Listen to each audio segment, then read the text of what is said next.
these youth that are telling the story have been through the juvenile system. So there's a process of telling the story while also naming that as they're telling their stories, they're flipping their own narratives. And they're flipping their own narratives as they're also flipping an abandoned prison into an agricultural aquaponics center that is also a recreation center.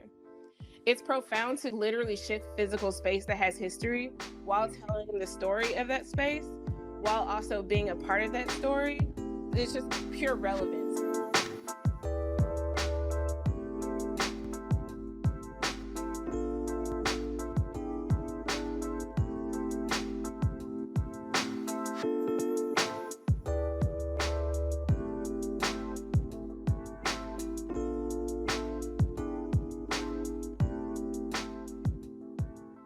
You're now listening to In Praxis, a podcast from the Praxis Project created to support, hear from, and uplift the stories coming out of the ecosystem of base building organizing, an ecosystem that includes frontline groups building community power and the folks who help support their important work.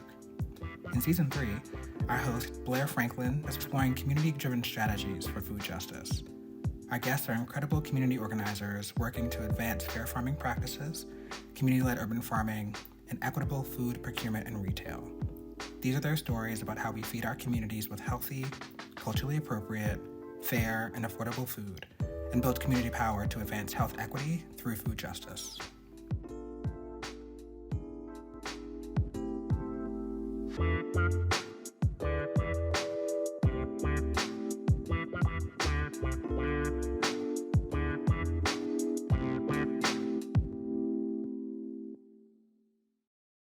So Bevelyn, thanks so much for taking the time to be on the podcast today. Super excited to connect and to learn more about you and your work with the Food Youth Initiative, with the Center for Environmental Farming Systems, and how it connects with Rooted in Community's incredible work, and just really hearing more about you and your food justice story. So would you mind just starting by telling us a little bit about who you are and the work that you do?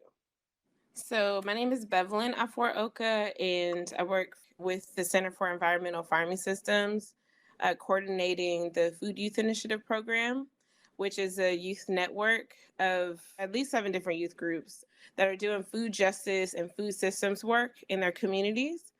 And also with the Center for Environmental Farming Systems, I'm a member or one of the coordinators of the core group, which is the Committee on Racial Equity. And so whenever I talk about working with the Food Youth Initiative, we cannot talk about how important the core work is in that, because race is always impacting the work that these youth are doing and literally the youth's livelihoods, and also all of our relationships with one another, period, And I'm also on the leadership team with the Rooted in Community Network, national network. And the Food Youth Initiative has been involved with Rooted in Community for at least, I want to say, 5 or 6 years. So youth have been able to go to the national gatherings. And when I was doing that work as an adult ally, I fell in love with that community. So I also am in deep community with other adult allies across the country. Mm-hmm. Awesome. Whew, that's beautiful. Thank you so much for sharing. And I mean, you kind of talked a little bit even just now about your role as an adult ally now, but I'd love to hear more about, what your trajectory is in this work and kind of what led you to start doing food justice work, what brought you to this movement. Yeah, so when I think about trajectory, I think about my own roots. Mm-hmm. So what led me into this work is the fact that food nourishes us, it nourishes me, and culture around food has always been something I'm interested in, not necessarily cognitively, but I like food. It's good. I like it's very to eat good. food, and I know many other people in this world that like to eat food. And so I think that as a non-professional person, that's definitely the beginning. And my entry point was actually because as a youth, I had a lot of adults in my life that helped me to be successful in life, helped me to navigate my interests, and helped me to navigate what wasn't right in front of me in order, I guess, for me to live in my own happiness, to find my own joy. So I realized that I wanted to be, they were my heroes. I wanted to be like them. Over time, access was always a question that I had in my kind of purview, because as a youth of color in Atlanta without a lot of monetary access, I found that I was able to still gain access through programs that are very similar to the Food Youth Initiative, programs that connected me to the arts and other opportunities. And in those programs, it was clear that there's so many different cultures and so many different perspectives. And so that prompted me to just ask more and more questions about what's possible amongst human beings, which led me into studying that in school. So I never knew that food systems work existed. There are so many different careers out there that don't have a name, that people don't talk about. It's like you got the doctors, you got the nurses, you got the farmers, you got the dentists, the veterinarians, but I never knew that there was such a diversity of opportunities to work within our food system, either professionally or as a livelihood. While I was in college, I was doing a lot of community service and realized a lot about myself by working within African immigrant communities in North Carolina. My dad's Nigerian and my mother's African American, and I just had so many questions around access for African immigrants and wanted to do a project in collaboration with community organizations, in collaboration with African immigrant youth, to create more streamlines for them to be able to tell their stories and follow their dreams. So with the African Youth Initiative that was founded there, one of the youth, her name is Alice. Hey, Alice, are you listening? She was interested in agribusiness. Well, the way we did things, we always asked the youth what they're interested in, and then all the programming was created based off of those interests. We never knew what we were doing going in. And so after she said she was interested in agribusiness, I was like, something about that don't make sense, because why is agriculture a business? I was like, this sounds super capitalistic and there's something about it that ain't right, but I'm going to do some research and found spaces around sustainable agriculture and sustainable food systems, and was able to follow a few breadcrumbs to meet Tessa Thraves and a few other professors that were doing food systems work around youth. So thank you, Alice, because if it wasn't for Alice, I would never have known that the Food Youth Initiative existed. It was their first ever full gathering that they were having. And so I took Alice along with 3 other youth to this overnight event where they were exploring food systems. And as someone who studies sociology, I was like, oh my gosh, duh.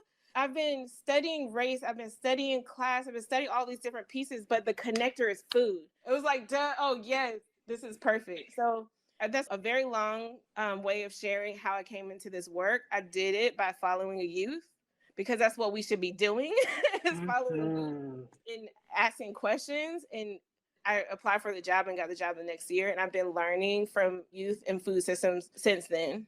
Yeah. Whew.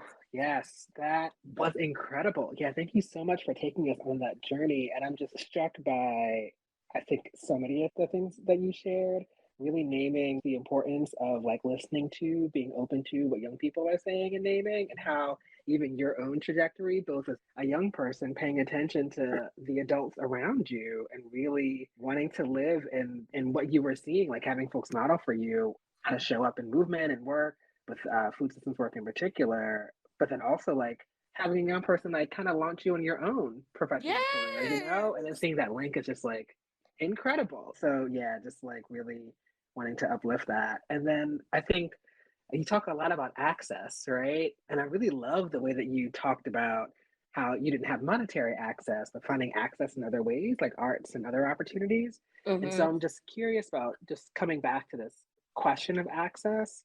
What did access look like in detail when you first started working in the community that you're working in now? What does the food landscape look like? Yeah, can you talk just more about the landscape, access, just like what that looks like in your work? Well, thank you for saying land, because access and the food context is completely connected to the land that we're on, and the history of this land, and the history of the peoples of this land. So I'm in North Carolina, and I'm living in Greensboro, which is in central North Carolina. And this land is Occaneechi land. And to the west, it's mountains. It goes up and up and up into the mountains, into the Appalachia. And then to the east, there's Raleigh, Durham, and Chapel Hill. And there's a huge agricultural system here in North Carolina, and environmental system here in North Carolina. And it's so diverse from one another. And so I think that that's one thing that I wanted to name, that there is geographical diversity, and in that impacts how people relate to food and relate to the food system. And the Food Youth Initiative is a network of youth groups that are across the state, mostly on the eastern side of the state.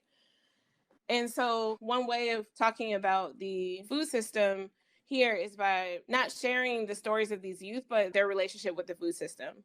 Some of these youth are working in Lenoir County and are farm workers, and have been doing a lot of advocacy work on farm worker rights, specifically around spreading awareness on the conditions of farm workers and farm labor, and then also being children that are farm workers, and just spreading the story that people don't know, that there are youth out here in these fields. The conditions are for nobody, and no matter what age. But that there are youth in these fields, and it's not okay. And the amount of money that farm workers are making, and the complete state of vulnerability that comes with the invisibility of this work. So that's what our food system is. Our food system is also connected to the school to prison pipeline. That's another conversation around labor. And so there's another group that works with us, Growing Change, that has been doing a lot of flipping the narrative to talk about how the prison industrial complex has used labor in our food systems, and also to build roads in all these different ways, while completely funneling youth into these systems. These youth that are telling the story have been through the juvenile system. So there's a process of telling this story while also naming that as they're telling their stories, they're flipping their own narratives. And they're flipping their own narratives as they're also flipping an abandoned prison into an agricultural aquaponics center that is also a recreation center. It's profound to literally shift physical space that has history while telling the story of that space, while also being a part of that story. It's just pure relevance to the way that they're doing their work. It's genius. Our food system is also from the perspective of Korean immigrants that are living in the Chapel Hill area, that have acquired now, I think, 8 acres of land, and have completely cultivated a new home space that is safe for this community, and have been able to talk about openly what creating new home looks like, while embracing cultural foodways, growing food that are indigenous to their land, and educating the community around food and recipes and processes and culture that is invaluable to them, inviting a conversation around multiculturalism and creating an equitable food system. Yeah, just let us do our thing. Like, leave us alone. Leave us alone, let us do our thing. And in order to do that, a lot of things need to change systemically. And so that's also beautiful. So to me, from my perspective, our food system is heavily connected to these youth's work. Also, it's connected to stories. Our food system is varied depending on how much access a given person has. Anyways, I can go on and on about what I think that it was when I came in, but it's complicated, and it's beautiful, and it's also really scary and violent.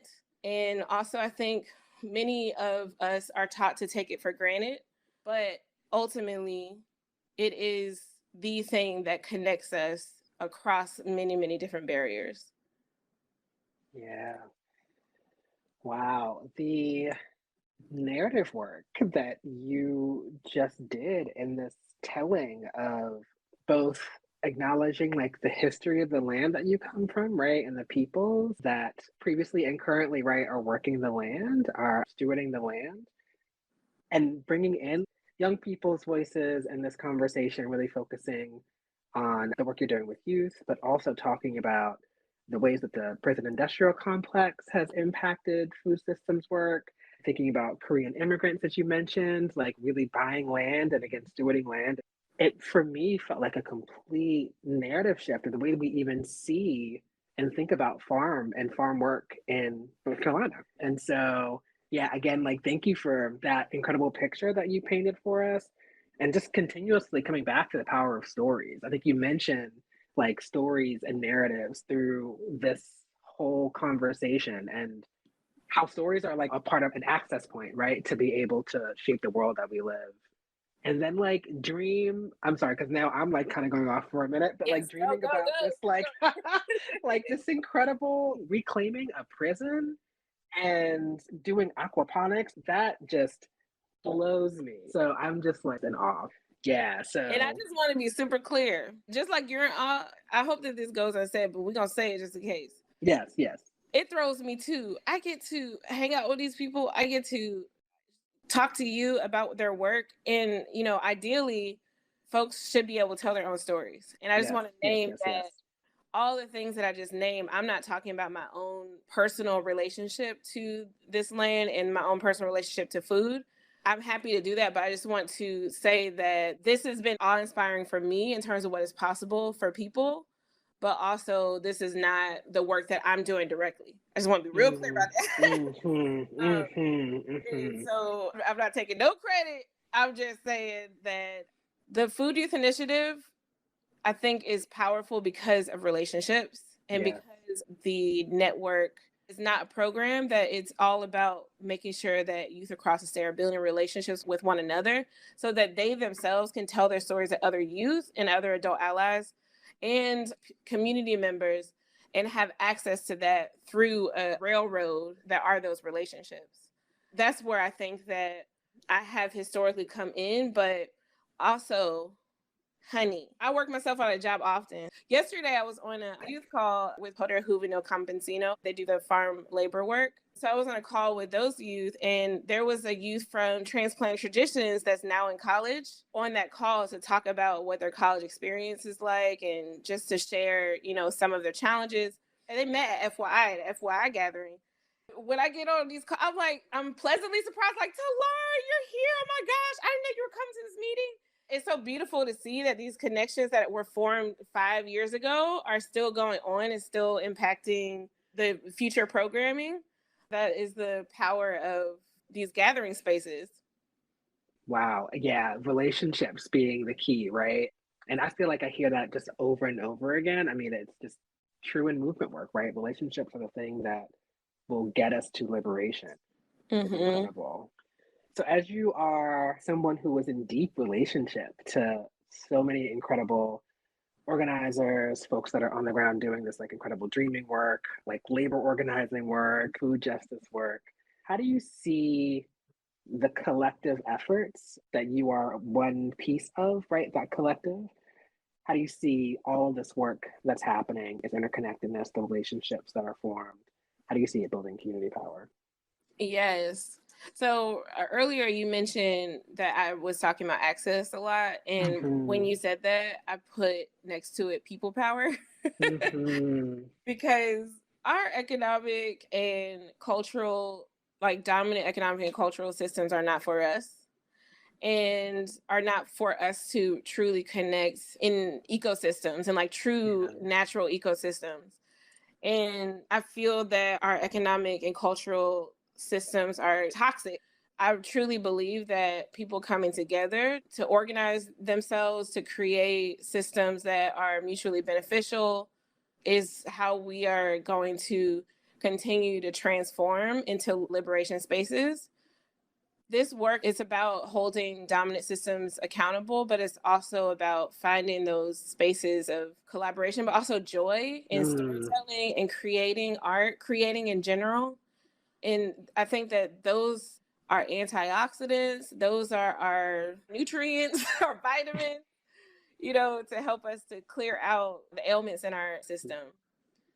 Yes, to joy, to art, to all those things, to yeah, to relationships, to being those antioxidants. That resonates really deeply. And so, with the clear focus on building community power, right, on talking about what that looks like, you've kind of peppered a little bit throughout the conversation too, like what some of those barriers are in your work and what Mm-hmm. are ways that you've like innovated on overcoming some of those barriers. You know, you talked about the work feeling violent and scary at times. You talked about, right, the presence of toxic systems at play consistently. So yeah, what are some of the greatest barriers you think that you and folks you partner with are experiencing in your work, and how do you overcome those barriers? I think on a systemic level or like on a larger scale level, I would answer that question with our theory of change, which is wherever there is a barrier, there's also an opportunity. Mm-hmm. So we focus on education and storytelling. So there are lies that are out here about our bodies, about who we are to one another, about stereotypes that are completely false. And we're constantly inundated with these perceptions of ourselves and of each other. So that's a true barrier. And it's also a true opportunity. How can we come together to flip narratives? How can we come together to re educate ourselves or uneducate ourselves in certain ways? I have issues sometimes with the word education, but learning, how can we continue to foster an environment of learning and curiosity? And then another part of the theory of change is policy change.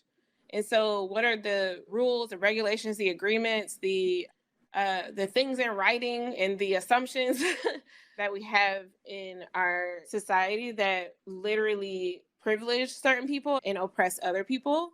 And whether there's a privileging process or an oppressive process, nobody's benefiting from that process.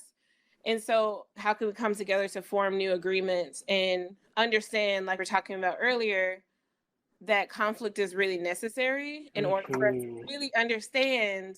We might put something in place, and this might be a recreation, but it's about that process of shifting our culture and creating a structure to encourage that culture shift. And then another one is networks and relationships. We done talked about that. But in terms of the barriers, we're separated. If I'm living in Yeah. Greensboro in my individualistic house, I've tried to live collectively. It's very hard. But, I still keep trying because it's supposed to be hard. But I would never have gone to certain areas of North Carolina without those relationships. And so now I can frequent to these spaces because I wouldn't say they're home, but my home is in those relationships. Bringing down these walls because there are so many lines that have been drawn that are very inappropriate. And then the other one is replicable models, which I think replicable models I have a hard time with, but I think it's also just because of my entry point to that.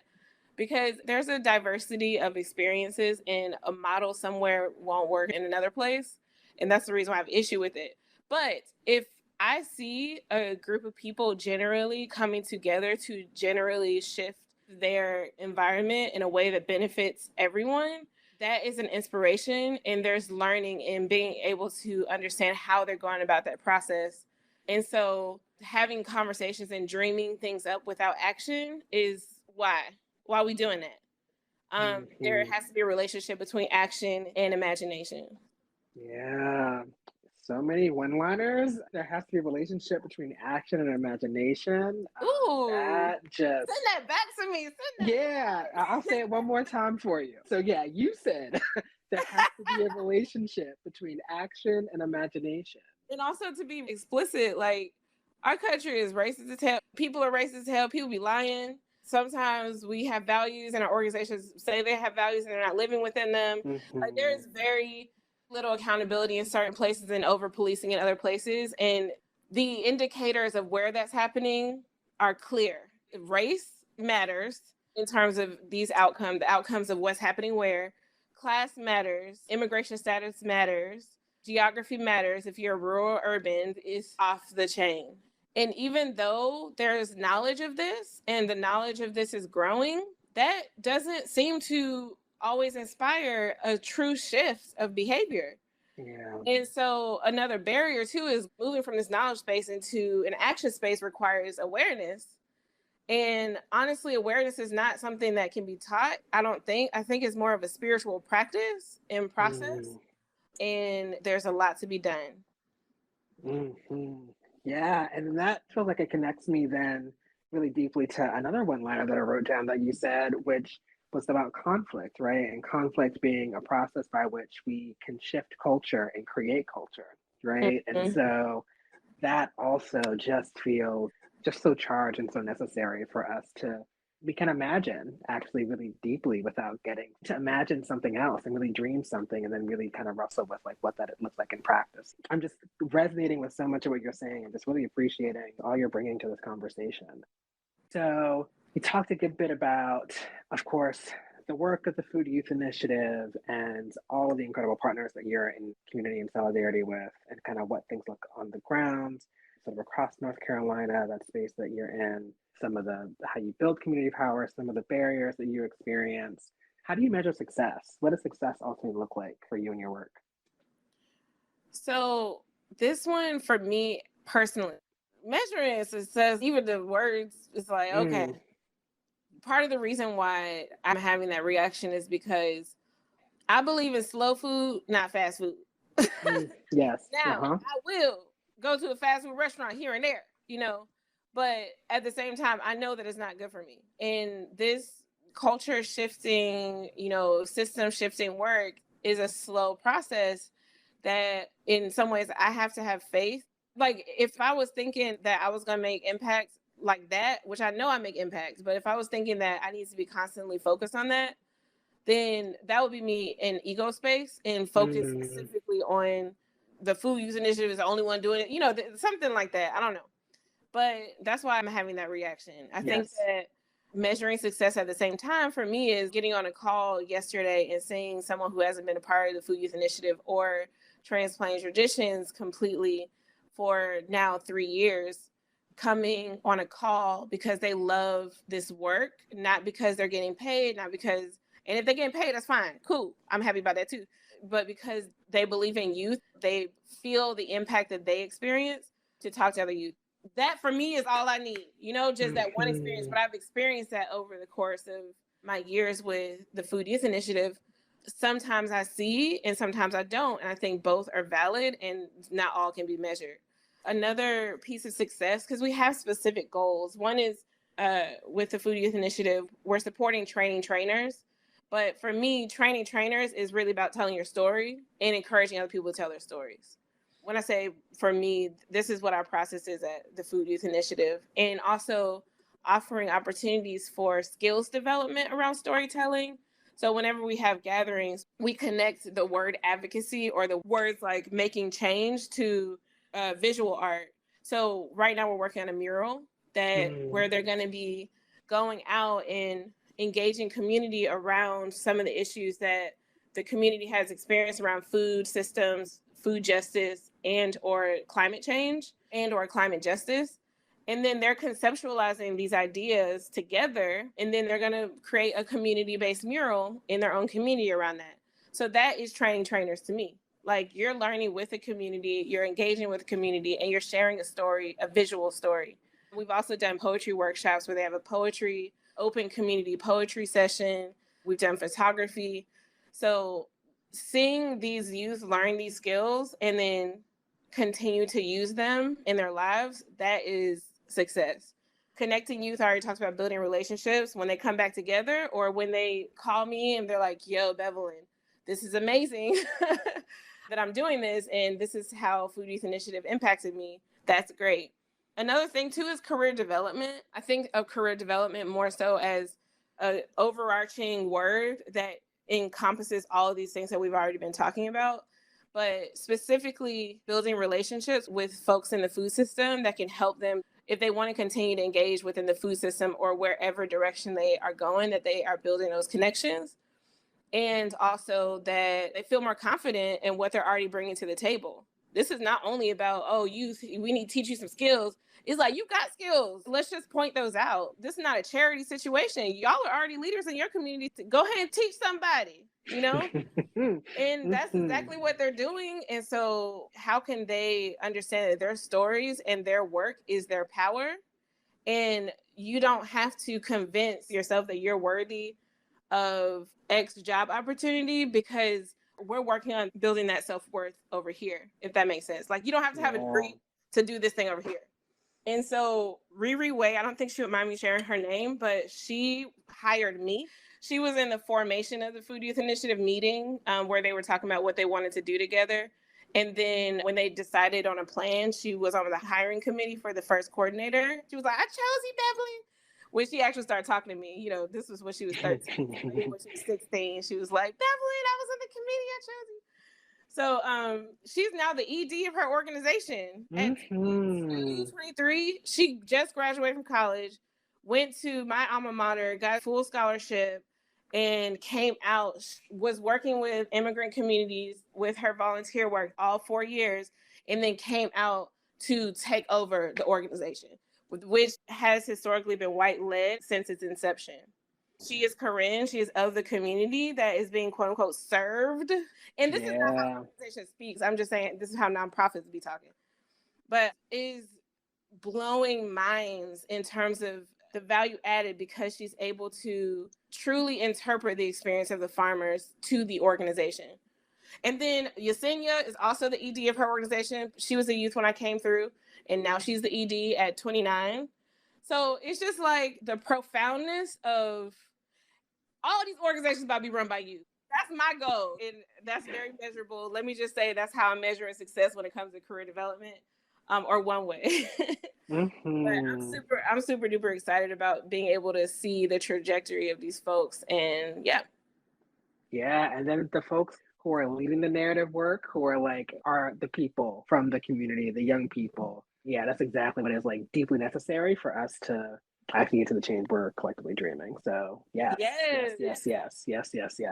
My mentor when I was in college, he used to always be supporting the incitement of rebellions on campus. And he used to do that by saying, listen, I got a job here. They could fire me, but they can't fire you. They're working for you.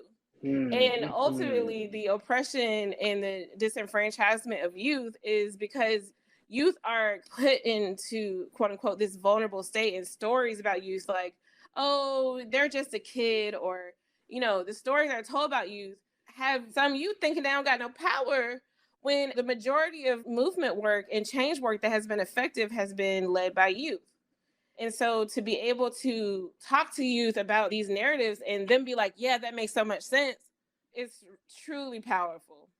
Yeah, that was a whole word.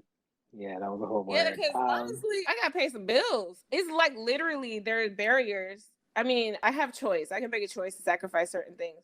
But at the same time, I just want to name that I'm stuck in the economic system in certain ways. So there's certain things that in certain spaces that I can't say as profoundly or profusely or I may not, I won't say I can't, as I have seen youth do. So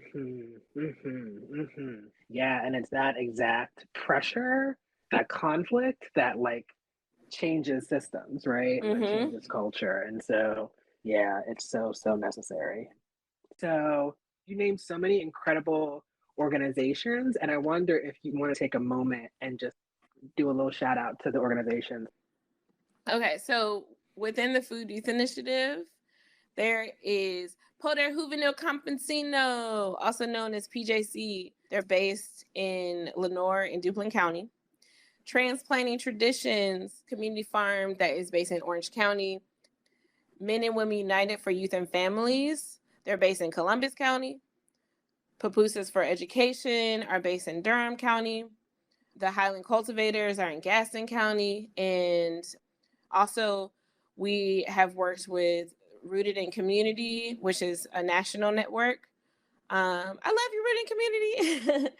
And we're deeply partnered with the NC Climate Justice Collective, which I actually didn't mention, but a lot of our process and work around climate justice is foundational to that relationship. So I definitely want to say thank y'all so much for supporting our youth work.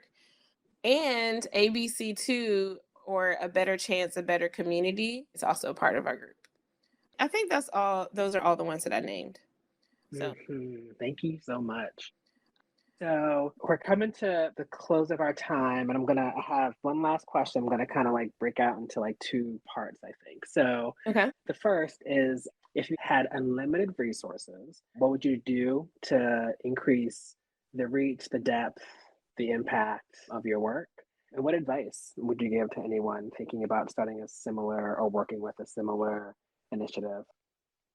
I believe that I do have unlimited resources.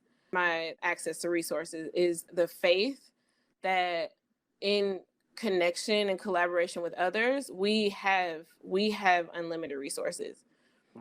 So what I would share with others is that, but also keep going.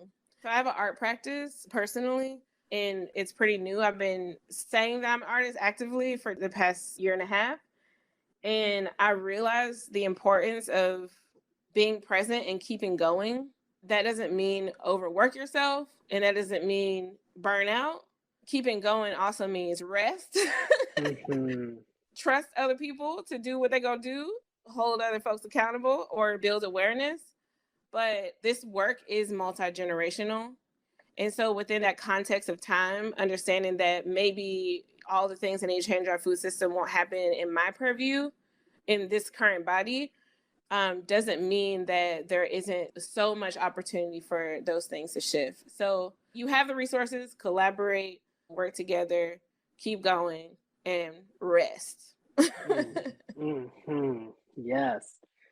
And with that, Bevelyn, thank you so much. Yeah, this was just such a pleasure to be in shared space with you and have this time with you to interview you about your work with the Center for Environmental Farm Systems, Rooted in Community, and then all the incredible partners, advocates, and young people. So yeah, thank you for uplifting and sharing so much. And yeah, just deeply appreciate you.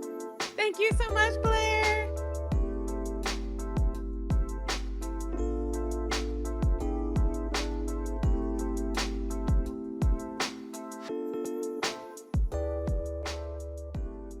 Thank you for listening to this episode of In Praxis.